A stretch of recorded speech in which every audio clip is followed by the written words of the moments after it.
നമ്മളങ്ങനെ ride start ചെയ്തിട്ടാ വന്ന വഴിക്ക് കുറച്ച് വ്ളോഗേഴ്സിനെ കണ്ട് അവർ കുറച്ച് വീഡിയോസ് കാര്യങ്ങളൊക്കെ എടുത്തിട്ടാ പുള്ളിയും കൂടെ ഉണ്ടായിരുന്നു. അങ്ങനെ അവരോട് യാത്രയൊക്കെ പറഞ്ഞ് നമ്മൾ അവിടെ നിന്ന് ഇറങ്ങണ വഴിക്ക് ബയ്യ പറഞ്ഞ് ചായ കുടിക്കാമെന്നും പറഞ്ഞ് ഒരു കടയിലേക്ക് ഇൻവൈറ്റ് ചെയ്തിട്ടാ. അങ്ങനെ നമ്മൾ അവിടെ നിന്ന് ചെറിയ സ്നാക്സൊക്കെ കഴിച്ച് കുറച്ച് ആൾക്കാരൊക്കെ ഉണ്ടായിരുന്നു. അവരോട് വർത്താനമൊക്കെ പറഞ്ഞ് അവിടെ നിന്ന് പുള്ളിയുടെ വീട്ടിലേക്കാണ് കേട്ടോ പോണത്. അവിടെ ചെന്നപ്പോൾ പുള്ളിയുടെ അമ്മേനെ കണ്ട് കുറച്ച് നേരം കഴിഞ്ഞപ്പോൾ ഓരോരുത്തരൊക്കെ ആയിട്ട് ഇങ്ങനെ വന്നിട്ടുണ്ട് കേട്ടോ. ഇതൊക്കെ അവരുടെ അയൽക്കാരാണ്. അങ്ങനെ അവർ കുറേ ഫോട്ടോസും വീഡിയോസും നമ്മുടെയൊക്കെ എടുത്ത്, അതുപോലെ തന്നെ അവരുടെ വീഡിയോസൊക്കെ നമ്മളെടുത്ത് ഗ്രൂപ്പ് ഫോട്ടോ ഒക്കെ എടുത്തിട്ടാണ് അവിടെ നിന്ന് ഇറങ്ങിയത്. അപ്പോൾ വേറെ ആൾക്കാരെ കണ്ടുകൂട്ടി.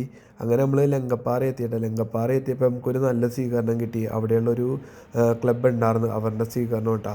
അങ്ങനെ ആ ലങ്കപ്പാറ വ്യൂ പോയിൻ്റ് എത്തി. അവിടെ വേറെ ഒരു ന്യൂസ് റിപ്പോർട്ടർ ഉണ്ടായിരുന്നു കേട്ടോ. പുള്ളി കുറച്ച് വീഡിയോസൊക്കെ എടുത്ത്.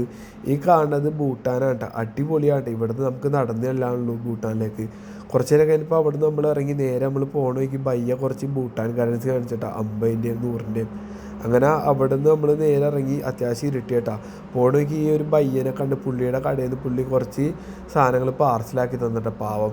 അങ്ങനെ അവിടെ നിന്ന് പുള്ളിയോട് യാത്രയൊക്കെ പറഞ്ഞ് ബയ്യ നമ്മളെ വിളിച്ചിട്ടുണ്ടായിരുന്നു. ഒരു പുതിയൊരു സലൂൺ സ്റ്റാർട്ട് ചെയ്തിട്ടുണ്ട്. പുള്ളിയല്ല, വേറൊരു ആളാണ്. അങ്ങനെ നമ്മൾ അവിടെ ചെന്ന് മുടി കാര്യങ്ങളൊക്കെ വെട്ടി സെറ്റായിട്ടാ. ഈ കാണുന്നത് നമ്മുടെ പുതിയ ലുക്കാണ് കേട്ടോ. അങ്ങനെ അവിടെ നിന്ന് നമ്മൾ നേരെ റൂമിലേക്ക് വന്ന് സെറ്റായിട്ടാ.